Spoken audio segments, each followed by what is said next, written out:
कांग्रेस भयो भने नेकपाको विकल्प कांग्रेस भन्न सक्दैन। तर तपाईका लागि अब राज्यको पद प्रदान कुरा हुनु हुँदैन, राज्यको फोहोर सफा गर्ने कुरा, राजनीतिको फोहोर सफा गर्ने कुरा प्रधान विषय हुनुपर्छ। निर्वाचनमा जनताले यति ठुलो म्यान्डेट दिँदा पनि नेकपाले स्थिरता दिन सकेन। धेरै घमण्डले रावणको नाश भयो, लङ्काको विनाश भयो। राम्रो केपी ओलीजी त्यसको उदाहरण हुनुहुन्छ। यो तपाईहरुकै पार्टीको थियो, तर यो प्रत्येक पार्टीभित्र तपाईले हेर्नुहोस्, एकले अर्कालाई भनेर पुग्दैन। यो प्रवृत्ति हो। आज त्यसको नाम केपी प्रवृत्ति भन्छौं। छोप्ने मजेत्रो कांग्रेस भयो भने नेकपाको विकल्प कांग्रेस भन्न सक्दैन। त्यसैले स्पष्ट ढंगले जिब्रो नचपाइकन नेपालको राजनीतिलाई सफा गर्ने गरी नेतृत्वले उद्घोष गर्न जरुरी छ। हाम्रो नेतृत्व माधव नेपाल दाइ प्रधानमन्त्री भइसक्नु भएको छ, लामो समय नेपाली राजनीतिको नेतृत्व गरिरहनु भएको छ। तपाईसँग पद टाढिन सक्छ, तर राजनीतिलाई सफा गर्ने गरी तपाई अगाडि बढ्नुभयो भने तपाईलाई नेपाली समाजले साथ दिन्छ। हाम्रो उपेन्द्र दाइ मधेसी आन्दोलनको एक खालको उहाँ बिम्ब, शोषित दमित जनताको प्रतिनिधित्व गरेर उहाँ नेपाली राजनीतिमा उदाउनु भएको व्यक्ति हो। तर तपाईका लागि अब राज्यको पद प्रदान कुरा हुनु हुँदैन, राज्यको फोहोर सफा गर्ने कुरा, राजनीतिको फोहोर सफा गर्ने कुरा प्रधान विषय हुनुपर्छ। होइन भने कि त पछिल्लो पुस्ताले विद्रोह गर्न जरुरी छ। यो खालको राजनीतिको नेतृत्व ले पछिल्लो पुस्तालाई सम्बोधन गर्न सक्दैन, आशा जगाउन सक्दैन। निराशा व्यक्त भएर गयो। नेकपाले 2/3 ल्यायो। नेकपाले 2/3 ल्याएपछि अब देश बन्छ, किनकि एउटै पार्टीले यति ठुलो समर्थन प्राप्त गरेको छ। संघीय संसदमा 2/3 को नजिक समर्थन छ। 7वटा प्रदेश मध्येमा 6वटा प्रदेशमा उहाँको एकल सरकार छ। 753 पालिकाहरू मध्येमा 2/3 भन्दा बढी पालिकामा नेकपाको नेतृत्व छ। एउटा दलले यो भन्दा धेरै समर्थन यो व्यवस्थामा प्राप्त गर्नै सक्दैन। तर देशले त केही प्राप्त गर्न सकेन। निर्वाचनमा जनताले यति ठुलो म्यान्डेट दिँदा पनि नेकपाले स्थिरता दिन सकेन। नेतृत्वले एकदमै चर्को भाषण गर्यो, एकदम ठुला ठुला सपना देखायो, तर त्यही नेतृत्वको बेलामा देशमा यति ठुलो निराशा फैलियो कि मलाई लाग्छ यो जस्तो निराशा, हिजो त व्यवस्था बदल्न हिँडेका थियौँ हामी, राजतन्त्र समाप्त गर्न हिँडेका थियौँ। अब आज त व्यवस्था बदल्ने कुरा पनि छैन, राजतन्त्र छँदै छैन। अब केपी ओलीलाई बदल्ने कुरा, राजतन्त्र बदल्ने भन्दा अप्ठ्यारो भयो। राजतन्त्रको सिंहासन भन्दा प्रधानमन्त्रीको सिंहासन यसरी यति शक्तिशाली भयो। त्यसकारण हिजो केपी ओलीजीले संसद विघटन गरिसकेपछि, उहाँले संसद विघटन गर्ने निधो गरेपछि, उहाँले भित्रको कुराको तयारी गरेपछि उहाँले संवैधानिक नियुक्ति गर्नुभएको छ, जुन कानुनी हिसाबबाट संविधानको पक्षबाट मिल्दैन। उहाँले अहंकार देखाउनु भएको होइन, मैले जे गरे पनि हुन्छ भनेर भन्नुभएको होइन। काम चलाउ सरकार भइसकेपछि त्यो प्रधानमन्त्रीले मन्त्रीमण्डल विस्तार गर्नुभएको छ, प्रदेशमा हारेको व्यक्तिलाई संघको मन्त्री बनाउनु भएको छ। यो नटेरेको होइन। कम्तीमा अदालत त उहाँले पठाउनु पर्थ्यो नि। त्यसैले जनतालाई अपमान गर्ने काम भयो, व्यवस्थामाथि ठाडै प्रहार भयो, संविधानमाथि प्रहार भयो। यो कुरालाई सबै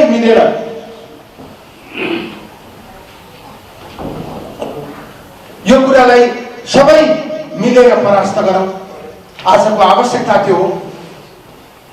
र योभन्दा पछिल्ला दिनहरूमा मलाई लाग्छ संवैधानिक व्यवस्थालाई अक्षुण्ण राख्न, मिलेर अगाडि बढौँ। आजको समस्या एकदमै जटिल छ। हिजो संविधान ल्याउनु अगाडिको भन्दा पनि जटिल छ, किनभने नैतिकतै नरहेपछि, राजनीतिमा नैतिकता भन्ने शब्द नजोडिएपछि न कुनै कानुनले काम गर्छ न विवेकले काम गर्छ। यस्तो मल्लाटी हुने स्थिति भएपछि यसलाई सम्हाल्नका निम्ति नैतिकवान नेतृत्व अगाडि आउन जरुरी छ। अब अविश्वासको प्रस्ताव पास गरेर त्यसपछि नयाँ सरकार गठन गरेर त्यो सरकारले छिटोभन्दा छिटो चुनाव गर्ने, संवैधानिक हिसाबबाटै चुनाव गर्ने गरी अगाडि बढ्नु नै समस्याको समाधान हो जस्तो लाग्छ। यिनै कुराहरू राख्दै बिगार छ। अति दर्पयित लङ्का भने सुनेको त्यत्तिकै होइन। धेरै घमण्डले रावणको नाश भयो, लङ्काको विनाश भयो। राम्रो केपी ओलीजी त्यसको उदाहरण हुनुहुन्छ। अब तपाईँ भन्नु होला यो तपाईँहरूकै पार्टीको थियो, तर यो प्रत्येक पार्टीभित्र तपाईँले हेर्नुहोस् एकले अर्कालाई भनेर पुग्दैन। यो प्रवृत्ति हो। आज त्यसको नाम केपी प्रवृत्ति भन्छौँ। त्यो प्रवृत्ति विभिन्न पार्टीहरूमा देखा पर्ने गरेको, ती सबै सन्दर्भमा म जान चाहन्न, किनभने ती सबै प्रवृत्तिहरूको एउटा प्रत्यक्ष साक्षी म पनि हो, मलाई थाहा छ। यस अर्थमा यो पार्टी भन्नुहोस्, ऊ पार्टी भन्नुहोस्, ऊ पार्टी भन्नुहोस्, कोही अछुतो छैन। त्यसो हुनाले बहुत राम्रो कुरा के हो भने लोकतान्त्रिक संस्कार हुर्काउने कसरी, लोकतन्त्रका मूल्य र मान्यतालाई आत्मसात गर्ने कसरी, पार्टीहरूभित्र आन्तरिक लोकतन्त्रलाई बलियो बनाउने कसरी, एउटा अत्यन्तै महत्त्वपूर्ण विषय हो। र यससँग जोडिएको छ राष्ट्रको राजनीतिमा देखा परेको सङ्कट। र 2042 सालतिर मदन भण्डारी र म सँगसँगै काम गर्दाखेरि, पार्टीमा काम गर्दाखेरि, त्यतिखेर म पार्टीको पोलिट ब्युरो सदस्य थिएँ, उहाँ केन्द्रीय कमिटीको सदस्य हुनुहुन्थ्यो। पछि हामी दुवैजना पोलिट ब्युरोको सदस्य भयौँ र यो पार्टीभित्रका पार्टी सञ्चालनका विधिको बारेमा र पार्टीको इमेजको बारेमा पनि छलफल गरेका थियौँ। समाजको बारेमा, समाजको परिवर्तनको बारेमा पनि छलफल गरेका थियौँ। राज्यको बारेमा, राज्यको चरित्रमा सुधारको बारेमा पनि छलफल गरेका थियौँ। हो यो तीनटा आस्पेक्टमा, तीनटा पक्षमा लोकतन्त्र आवश्यक छ भन्ने कुराको निष्कर्षमा हामी पुग्यौँ। तर ती सबैको फेरि मियो कहाँ रहन्छ? पार्टीमा रहन्छ। किनभने पार्टी र राजनीति नै परिवर्तनको ड्राइभिङ फोर्स हुने गर्दछ। यस अर्थमा पार्टीको लोकतान्त्रिकरण हाम्रो मूल मुद्दा बन्नु पर्दछ भनेर हामीले उठायौँ र त्यही उठाउने क्रममा नै पार्टीभित्र विधि पद्धतिको पालना गर्नु पर्दछ भन्ने कुरालाई अगाडि सार्ने काम पनि गर्यौँ। विधि पद्धतिको आधारमा सञ्चालन गर्ने र पार्टी सदस्यको सार्वभौम अधिकारलाई स्थापित गर्ने यो मान्यतालाई अगाडि सारेर हामीले महाधिवेशनहरू, बैठकहरू, सम्मेलनहरू समय समयमा टाइम बाउन्ड गर्नु पर्दछ भने सोचलाई विकास गर्यौँ। र म तपाईँको ध्यान आकर्षित गर्न चाहन्छु, 2046 सालको भदौ महिनामा हामीले तत्कालीन नेकपा मालेको चौथो महाधिवेशन गरेका थियौँ र 2049 सालको माघ महिनामा तत्कालीन नेकपा एमालेको पाँचौं महाधिवेशन गरेका थियौँ। र त्यसको 5 वर्षमा तपाईँ हिसाब किताब गरेर हेर्नुहोस्, 49 सालको माघ महिनामा हामीले गरेका थियौँ, 54 सालको माघ महिनामा नै हामीले गर्यौँ। त्यसलाई 6औं महाधिवेशन भन्यौँ।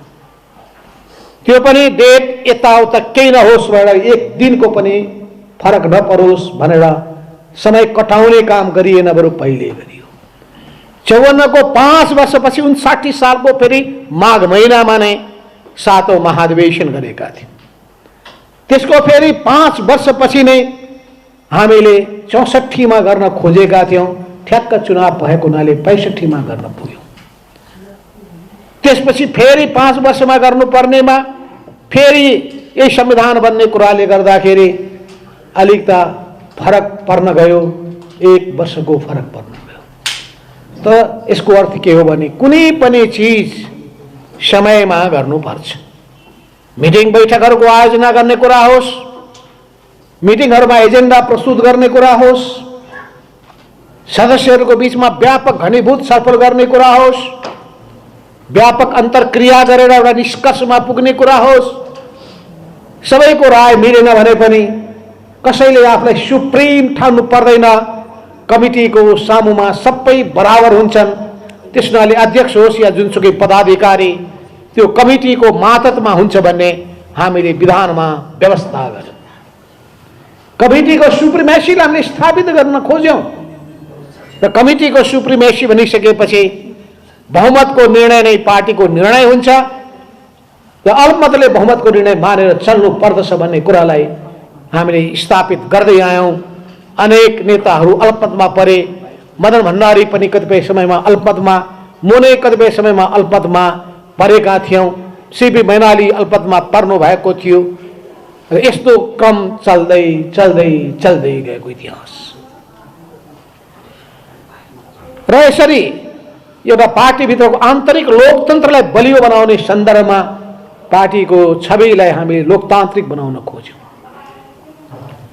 त्यतिले मात्र पुग्दैन, समाजको पनि चरित्र त्यस्तै लोकतान्त्रिक हुनु पर्दछ।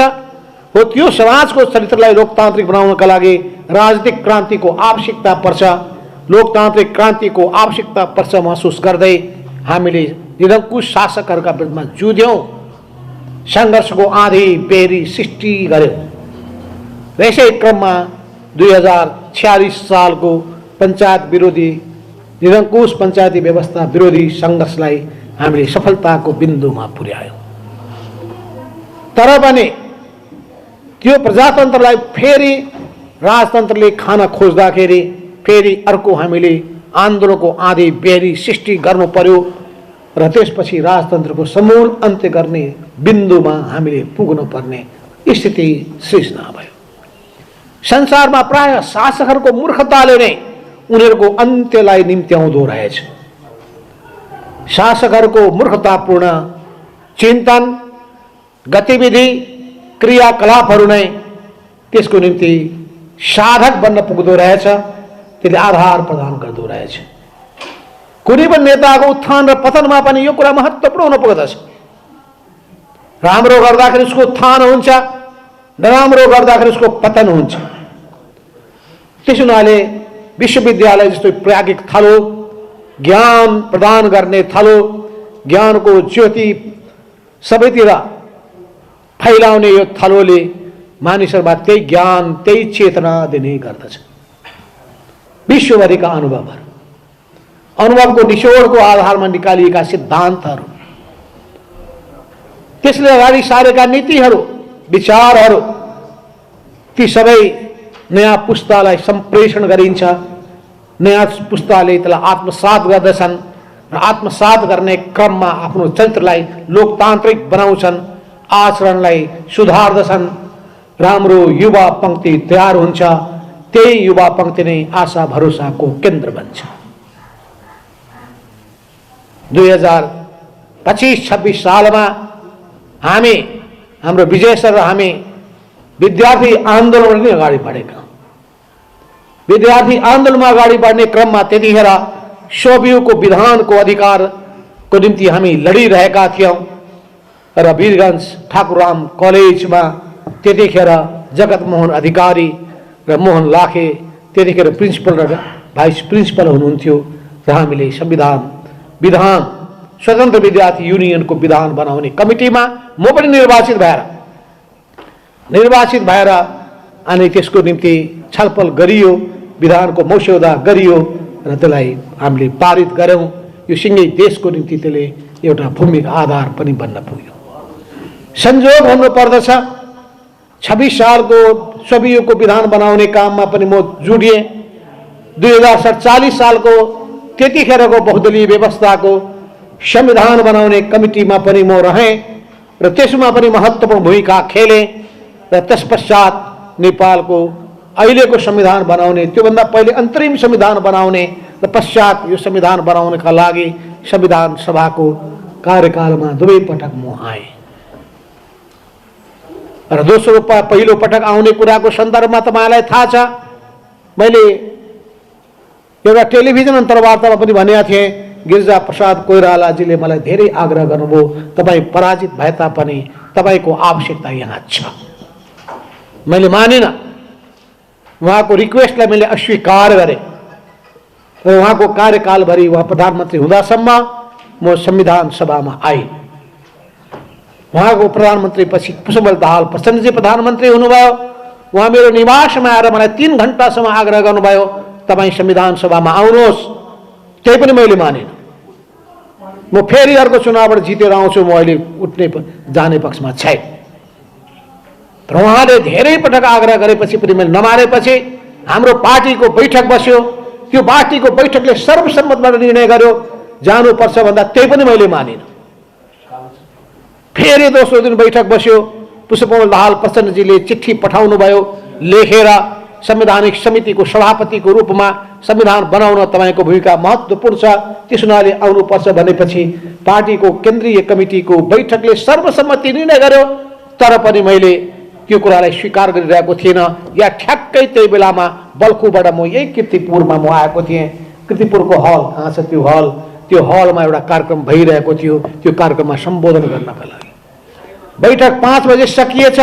यहाँको मेरो प्रोग्राम राति 7 बजे सक्यो, मलाई थाहा पनि थिएन।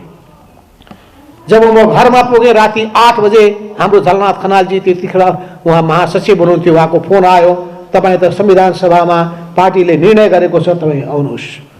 म जान मानिनँ अहिले। त्यसपछि सुशील चन्द्र अमात्यजी त्यतिखेर उहाँले यो पद रिक्त गर्नका लागि तयार हुनुभयो। मैले उहाँलाई भने, तपाईँले किन रिक्त गर्ने? तपाईँले मेरो निम्ति किन छोड्ने? नछोड्नुहोस्।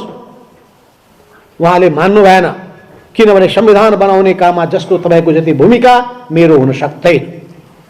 त्यसो हुनाले म खुसी खुसी तपाईँको निम्ति ठाउँ छोड्न तयार छु भन्दाखेरि पनि मैले मानिनँ। किन तपाईँले छोड्ने भनेपछि सबै अत्यन्तै सबैको आग्रह भइसकेपछि म गएँ। अनि मन कतिखेर जब हुन्छ भने कुडिन्छ भने यत्रो गरेको इतिहास हुँदा हुँदै पनि माधव नेपाल यस्तो भन्छन् नि, मन पनि दुख्छ, रिस पनि उठ्छ, झोक पनि चल्छ। राम्रो कुरा त कसैले सम्झिँदैन। अघि धन्यवाद छ कि कमसेकम चुनावको परिणाम अनुकूल नआएपछि राजीनामा दिएको चर्चा चाहिँ चलिरहेको छ। त्यो कसैले आजसम्म गरेको खोइ मलाई थाहा छैन नेपालको राजनीति। प्रधानमन्त्री हुँदा हुँदैको चाहिँ राजनीति, त्यो पार्टीको पद, सत्ताको पद छोड्ने मान्छे पनि मै हुँ। 25वटा मध्ये 22वटा पार्टीको समर्थनबाट म सरकार चलाइरहेको थिएँ। 22वटा पार्टीको एक मत राय थियो छोड्न हुँदैन भन्दा भन्दै पनि मैले हुँदैन, किन पार्टीभित्रकै अलिअलि विग्रह भएको कारणले गर्दाखेरि मलाई दिक्क लाग्यो। पार्टीभित्रकै नेताहरू नै चाहिँ जब हानाथाप गर्छन् भने बेकार छ, यो पदबाट मैले राजीनामा दिएँ। र अहिले पनि मैले भन्न चाहन्छु, यो पदको निम्ति, पार्टीको अध्यक्ष पदको निम्ति या देशको यो प्रधानमन्त्री पदको निम्ति म हुरुक्क हुने व्यक्ति होइन। मैले केपी ओलीलाई खबर पठाएको थिएँ, सर्वोच्च अदालतको फैसला हुनुभन्दा पहिले तपाईँले यदि त्यो फैसला तपाईँले गरेको निर्णय गलत हो भने ठान्नुहुन्छ भने, प्रतिनिधि सभाको पुनर्स्थापनाको फेरि क्याबिनेटमा प्रस्ताव गर्नुहुन्छ भने तपाईँलाई यो म पद दिन तयार छु। तर केपी ओलीको मति अहिलेसम्म सुध्रिएको छैन। अब सुध्रिएन, दोष कसको? बाबुआमाले जन्म दिए छोराछोरीलाई, छोराछोरीले बाबुआमालाई भक्कुमार कुट्न थाले। अब दोष कसको? बाबुआमालाई दोष दिएर धारे हात लगाएर हुँदैन।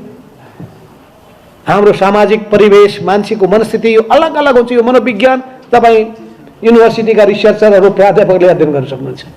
मानिसको मनोविज्ञान कस्तो हुँदो रहेछ, किन हिटलर जन्मिँदो रहेछ, किन मुसोलिनी जन्मिँदो रहेछ, किन धरतीमा राम पनि जन्मिन्छ, रावण पनि जन्मिन्छ, किन यस धरतीमा कृष्ण पनि जन्मिन्छ र कंस पनि जन्मिन्छ। किन शिशुपाल पनि जन्मिन्छ र किन निरीह भएको भीष्म पितामह पनि जन्मिन्छ। निरीह, असल मान्छे तर निरीह। द्रोणाचार्य जस्ता पनि जन्मिन्छन्, कृपाचार्य जस्ता पनि जन्मिन्छन्। यी सबैको मनोविज्ञान तपाईँले अध्ययन गर्नुभयो भने यो बेग्लै एउटा राम्रो पोथा किताब निस्किन सक्दछ। त्यसो हुनाले यस्तो बेग्लै हामीले व्याख्या गर्नुपर्ने स्थिति पर्ला। तर भयो, तर एउटा कुरा के छ भन्दाखेरि सानो बाल उमेरमा जसमा जुन संस्कार बसेको हुन्छ त्यसले फर्टाइल ग्राउन्ड पायो भने त्यो फर्टिलाइजर के हो थाहा छ? सत्ताको फर्टिलाइजर, पार्टी सत्ताको फर्टिलाइजर, त्यो केमिकल फर्टिलाइजर हो। राज्य सत्ताको फर्टिलाइजर त्यो त अर्को महा फर्टिलाइजर हो। त्यो सत्ताको माथि पुगिसकेपछि अहङ्कारको त्यो बिउ उम्रिन थाल्छ, विशाल आकार ग्रहण गर्छ, आफूलाई सर्वशक्तिमान ठान्छ, आई एम द स्टेट भन्छ, आई एम सुप्रिम ठान्छ र अरू सबैलाई नाचिज, अरू सबैलाई मातहतको ठान्न पुग्दछ। यस अर्थमा पनि अब केपी ओली जन्मिए, पार्टीभित्र अध्यक्ष पदमा पुगे, कसको कति कमजोरी छ त्यो आफ्नो ठाउँमा छ। तर यो प्रवृत्ति केपी ओलीमा मात्र होइन, यो प्रवृत्ति तपाईँ हामीमा पनि हुन सक्दछ। त्यसो हुनाले सिङ्गो समाजको लोकतान्त्रिकरण गर्ने कुरा पनि त्यत्तिकै महत्त्वपूर्ण छ र त्यसो हो भनेको राज्य सत्ताको पनि लोकतान्त्रिकरण गर्नुपर्ने हुन्छ। यो तीनटै लोकतान्त्रिकरणको सिद्धान्तलाई नै मदन भण्डारीले जनताको बहुदलीय जनवाद भन्नुभएको थियो। त्यही जनताको बहुदलीय जनवाद पछि 21औं शताब्दीको जनवाद भन्दै हामी समाजवाद उन्मुख जनवादको कुरा गरिरहेका छौँ। आज केपी ओलीजी एमाले एमाले एक हौँ भनेर गीत गाइरहनु भएको छ। पूर्व एमालेको पङ्क्तिलाई तान्न भड्काउन सकिन्छ कि भनेर कोसिस गरिरहनु भएको छ अनि सबैतिर भ्रमको खेती गरिरहनु भएको छ। यो भ्रमको खेती चल्नेवाला छैन। त्यसो हुनाले अहिलेको समस्या तपाईँले भन्नुभएको छ, वर्तमान राजनीतिक सङ्कट कसरी सृजना भयो? यो मैले सबै भनाएको अर्थ के हो भने राजनीतिक सङ्कटको सृजना गर्ने मूल कारक तत्त्व केपी ओलीजी हुन्। केपी ओलीजीमा हुन् कसरी भए त? केपी ओलीमा विद्यमान व्यक्तिवाद हो, इन्डिभिजुअलिज्म। उहाँमा विद्यमान अहङ्कार हो, उहाँमा विद्यमान आफूमा सर्वशक्तिमान ठान्ने प्रवृत्ति हो। यसको पछाडिको अर्को कारण उहाँमा रहेको गुटवादी चिन्तन हो। भजन मण्डली वरिपरि भजन मण्डली राखेर भजन कीर्तन सुन्दाखेरि आनन्द मान्ने, त्यसैमा मग्न हुने प्रवृत्ति पनि। त्यसो हुनाले यो प्रवृत्ति तपाईँ हामीमा कति कति मात्रामा छ त्यो पनि हेर्नु पर्दछ।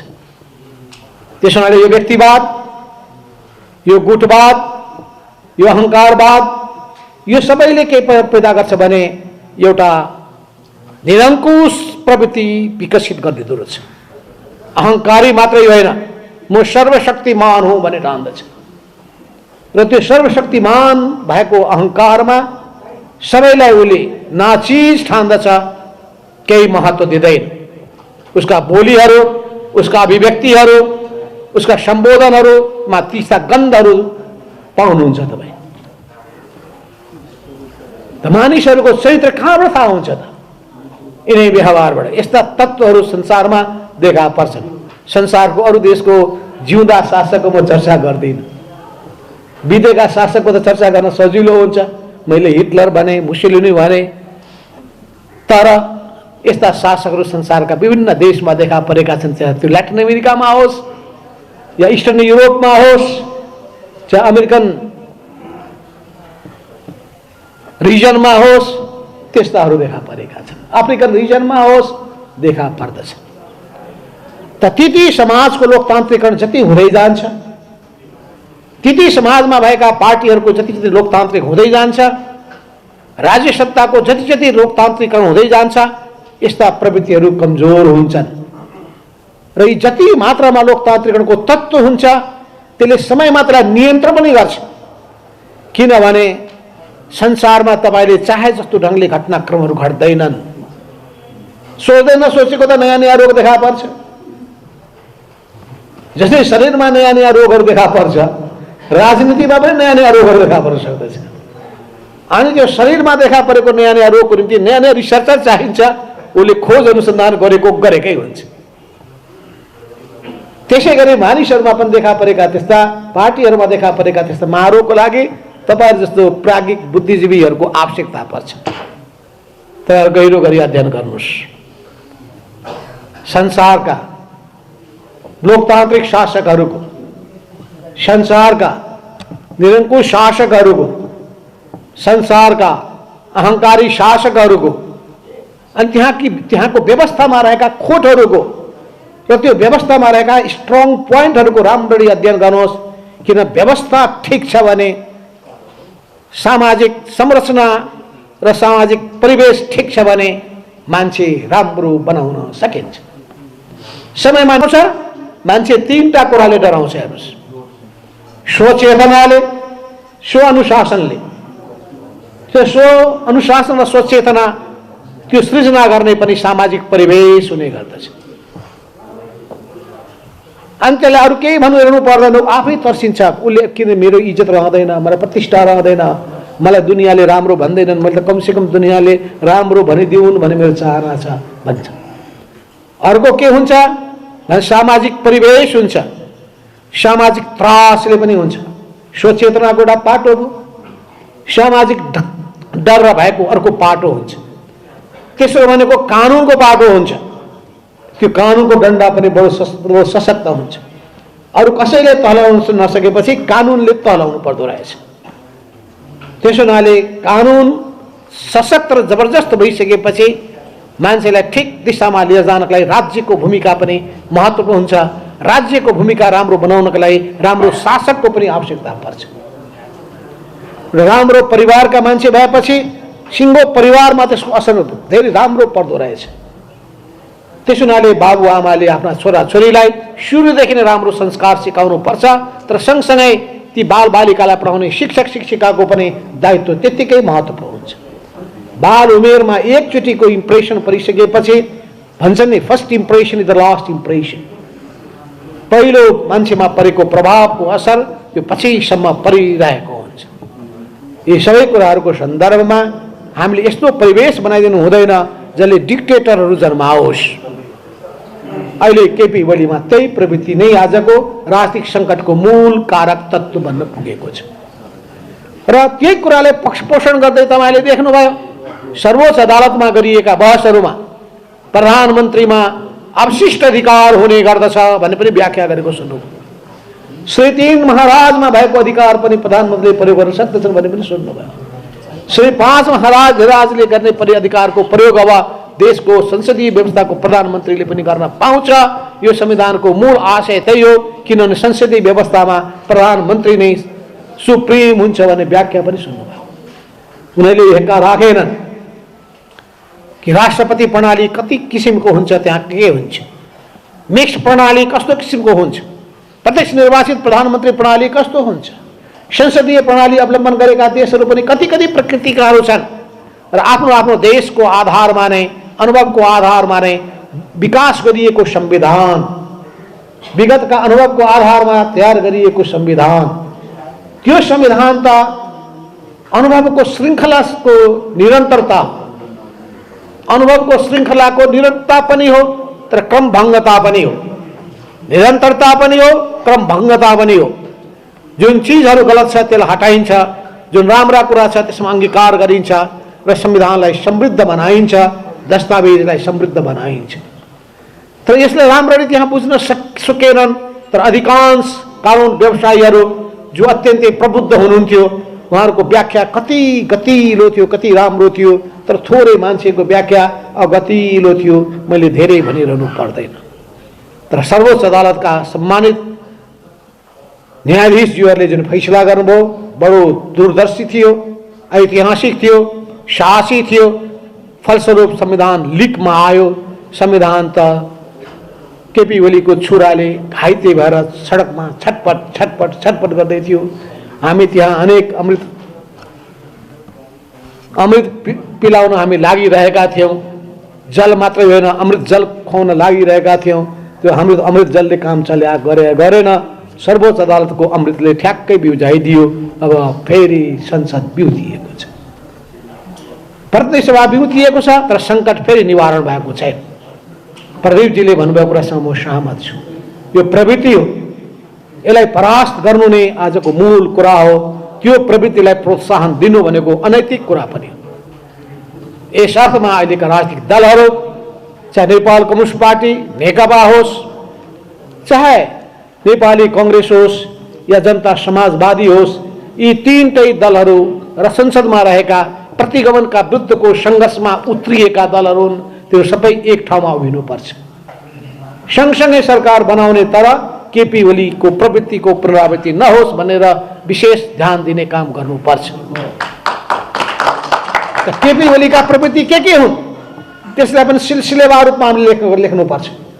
राजनीतिक रूपमा देखा परेका प्रवृत्तिहरू, आर्थिक रूपमा देखा परेका प्रवृत्तिहरू, कार्यतरिकामा देखा परेका प्रवृत्तिहरू या संस्कारमा देखा परेका प्रवृत्तिहरू आदि इत्यादि यावत पक्षका प्रवृत्तिहरूको पुनरावृत्ति नहोस्, व्यक्तिवादिता देखा नपरोस्, विधिको पालना गरियोस्, योग्यता क्षमताको मूल्याङ्कन गरियोस् र आसे पासेलाई पोष्ने होइन, यो देशलाई कसरी बलियो बनाउने हो, लोकतन्त्रलाई कसरी सुदृढ बनाउने हो, परिवर्तनको अगुवाई कसरी गर्ने हो र त्यो परिवर्तन पनि ती गरिबी, अभाव र बेरोजगारीले पिल्सिएका जनताको निम्ति, शिक्षा, स्वास्थ्य र सबै अवसरमा वञ्चित भएका समुदायको निम्ति सबभन्दा पहिले र समाजका ती सबै हिसाबले अन्याय अत्याचारमा परेका ती जमातको निम्ति नै पहिलो केन्द्रबिन्दुमा राखेर अनि अरूको निम्ति पनि अघि बढ्ने अवसरहरू प्रदान गरेर सबैका योग्यता क्षमताहरू फस्टाउन सकुन्, युवा प्रतिभाहरूले अगाडि बढ्ने अवसर पाउन सकुन् भनेर सबै किसिमको भेदभावयुक्त सोचलाई त्यागेर अगाडि बढ्नुपर्ने जरुरी छ। यस अर्थमा अहिले सङ्कटको निकास, यसको समाधान राजनीतिक दलहरू त्यो प्रवृत्तिबाट मुक्त हुने कुरा, यो प्रवृत्तिलाई परास्त गर्नका लागि एकताबद्ध भएर जाने कुरा, केन्द्रमा सरकार, प्रदेशहरूको सरकार सञ्चालन गर्नेदेखि लिएर आफ्नो कार्य तरिका पनि त्यही ढङ्गले पारदर्शी बनाउने, अपारदर्शी होइन, यी सबै चिजहरूको सन्दर्भमा विचार पुर्याउनु पर्ने आवश्यकता छ। पहिलो निकास भनेको, पहिलो समाधान भनेको केपी ओलीको प्रधानमन्त्री पदबाट बहिर्गमन नै हो। उहाँमा नैतिकता देखिएन, उहाँले त्यही पोइन्टमा, त्यही बिन्दुमा राजीनामा दिनु पर्थ्यो जुन बिन्दुमा सर्वोच्च अदालतले फैसला गरेको थियो, तर उहाँ दम्भको शिकार बन्नु भएको छ र दम्भको घोडामा चढ्नु भएको छ। अनि नेपाल कम्युनिस्ट पार्टीले हटाइदिए हुन्थ्यो नि भन्ने कुरा भन्दाखेरि कुरा त बडो सजिलो छ। दिनदिनै हामी सुनिरहेका छौँ, हर्स ट्रेडिङका कुराहरू सुनिरहेका छौँ। त्यस्तो अवस्थामा धेरै सजिलो भइदियो त हामी पनि सजिलो बाटो हिँडिहाल्थ्यौँ नि।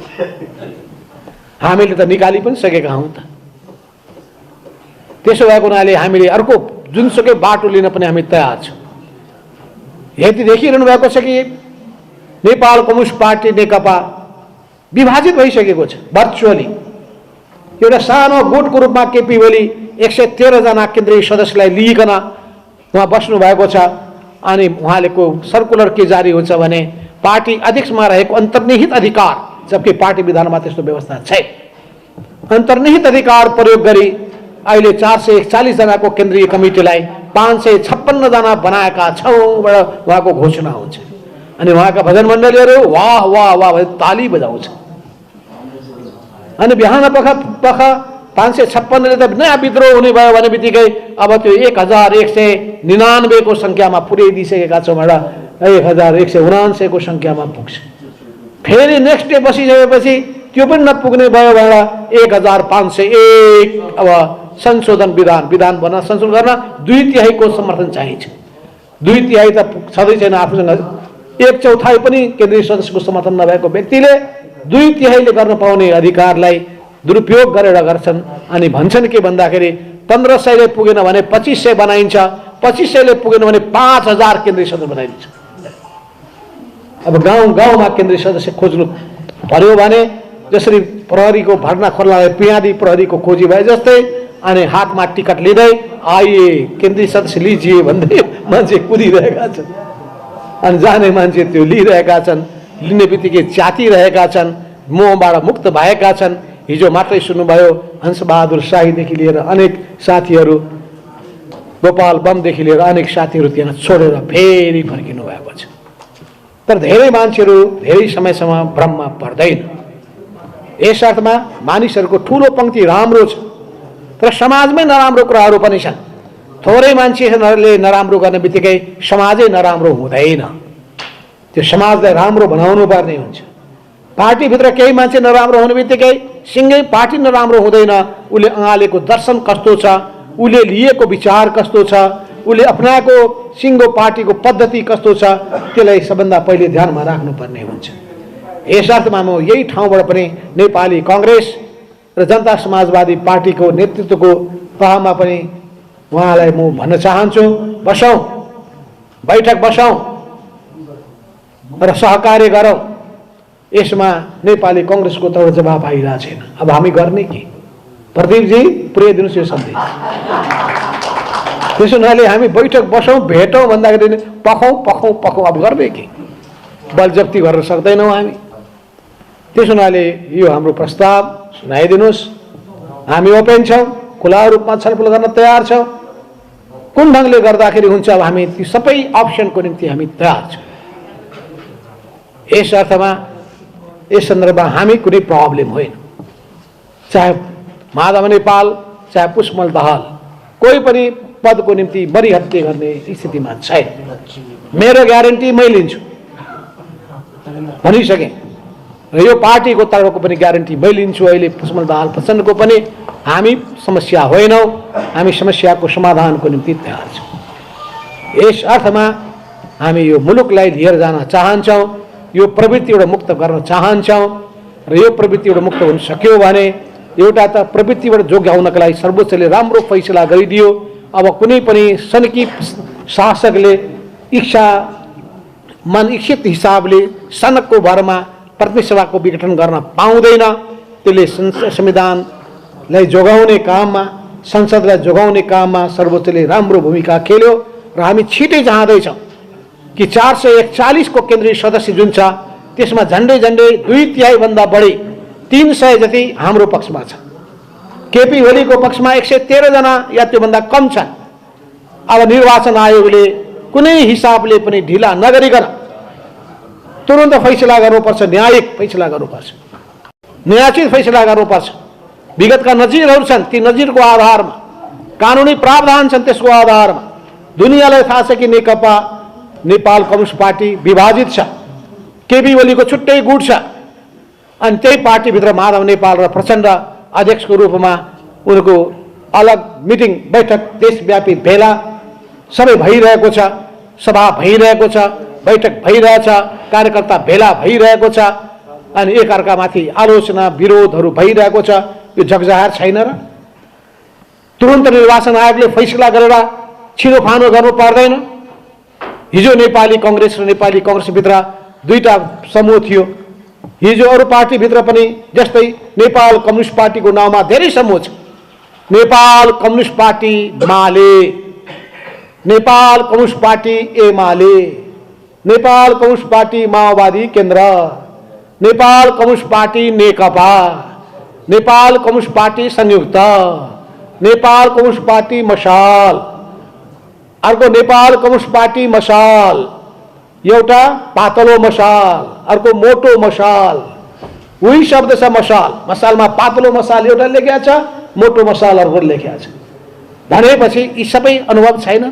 नेपाली कङ्ग्रेस बीपी, नेपाली कङ्ग्रेस प्रजातान्त्रिक, राष्ट्रिय प्रजातन्त्र पार्टी, राष्ट्रिय प्रजातन्त्र पार्टी प्रजातान्त्रिक छैन। यो सबै भइसकेपछि आफ्नो आफ्नो हिसाबले कसैले खोल्न सक्छ। तर जहाँसम्म अहिले पार्टी हो यो नेपाल कम्युनिस्ट पार्टी नेकपा, जसको निर्वाचन चिन्ह सूर्य छ, त्यसको बहुमत हामीसँग छ। त त्यसको निम्ति हामी निर्वाचन आयोगमा जान खोजिरहेका छौँ। आज अब हिजै हाम्रो जाने सोच पनि थियो, तर पनि हामी धेरै तनाव सृष्टि गर्न चाहँदैनौँ निर्वाचन आयोगलाई। संशय छ भने हामी बरु मास्क नलगाएर जोखिम मोलेर जाउँला। बरु भ्याक्सिन लिएको पनि 2 हप्तासम्म होसै गर्नुपर्ने रहेछ है, मास्क नछोड्नु होला। हिजो मात्रै मैले भ्याक्सिन लिएको छु, तर पनि भनेको छ कि अझै पनि मास्क नछोड्नु होला है भनेर। तर पनि केही छैन, त्यो जोखिम मोल्छौँ, मास्कै खोलिदिएर हामी जान्छौँ निर्वाचन आयोगमा र त्यसपछि के चाहिन्छ हामीलाई हाम्रो नागरिकता चाहिन्छ भने त्यो पनि दिउँला, मसँग पुरानो ड्राइभिङ लाइसेन्स छ त्यो पनि दिउँला, त्यो बेलामा मोटरै चलाउँथेँ अहिले त चलाउन पनि दिँदैन कसैले भनिसकेपछि त्यो सबै आधार प्रमाणहरू पासपोर्टहरू सबै पनि दिउँला। त्यसो हुनाले कुनै संशय छ भने 2टा टेबल राख्नुहोस्, बोलाउनुहोस्, हामी तपाईँको सामुमा आफ्नो किताबन्दी क्लियर गरिदिन्छौँ। तर निर्वाचन आयोगले ढिला गर्न भएन, छिटोभन्दा छिटो गर्नु पर्यो, कुनै दबावमा पर्न भएन, कुनै धम्कीबाट तर्सिन भएन। किनभने हामीले देखिसक्यौँ हिजो सर्वोच्च अदालतका पूर्व प्रधान न्यायाधीशज्यूहरूले एकदम एक आवाजमा कुरा उठाउनु भएको छ। त्यसै गरी हिजो मात्रै निर्वाचन आयोगका पूर्व प्रमुखहरूले पनि एक आवाजमा संयुक्त वक्तव्य जारी गर्नुभएको छ। उहाँहरू सबै अनुभवबाट गुज्रिएका व्यक्तिहरू हुनुहुन्छ, त्यसको कुनै अलमल छैन। समय भएको भए म निर्वाचन आयोगको कानुनको व्याख्या पनि गरिदिन्थेँ, तर मैले त्यो गर्न चाहन्न। फेरि हाम्रो उपेन्द्रजीले अझै लामो भाषण गर्नुपर्ने बाँकी छँदैछ,